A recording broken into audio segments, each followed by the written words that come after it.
भारत की बात में अब बात चर्चा चीन की बांध वाली साजिश की हम करने वाले हैं। ब्रह्मपुत्र नदी पर चीन दुनिया का सबसे बड़ा बांध बनाने जा रहा है। ये दुनिया के सबसे बड़े बांध से भी 3 गुना बड़ा बताया जा रहा है। जानकार इसे वाटर बम का नाम दे रहे हैं। भारत के बेहद नजदीक विशालकाय बांध बना लेने के बाद भारत आने वाले ब्रह्मपुत्र के पानी को चीन बांध के जरिए नियंत्रित कर सकता है। चीन इसे कूटनीतिक हथियार की तरह इस्तेमाल कर सकता है। इसका सीधा असर भारत के पूर्वोत्तर राज्यों की जल आपूर्ति से लेकर सिंचाई और बिजली उत्पादन पर भी पड़ सकता है। दोनों देशों के बीच तनाव के समय चीन ब्रह्मपुत्र के पानी के प्रवाह पर असर भी डाल सकता है और शत्रुता के समय और भारतीय क्षेत्र में विशालकाय बांध के जरिए बड़ी मात्रा में पानी भी छोड़ सकता है।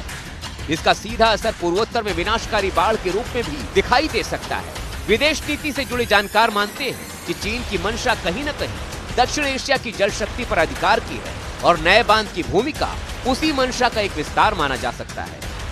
ब्रह्मपुत्र रिवर के ऊपर चीन जो बांध बनाने जा रहा है उससे हिंदुस्तान को बहुत जबरदस्त नुकसान हो सकता है। कल अगर लड़ाई होती है तो हिंदुस्तान में बड़े पैमाने पर वो फ्लडिंग कर सकता है, अरुणाचल में और असम में और वेस्ट बंगाल में, जिसमें हमारे लॉजिस्टिक मूवमेंट के ऊपर बहुत जबरदस्त असर पड़ेगा।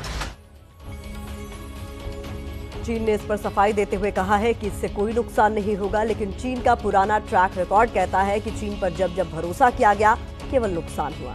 ऐसे में अब देखना होगा कि चीन हाइड्रो पावर प्रोजेक्ट पर भारत का अगला रुख क्या होता है।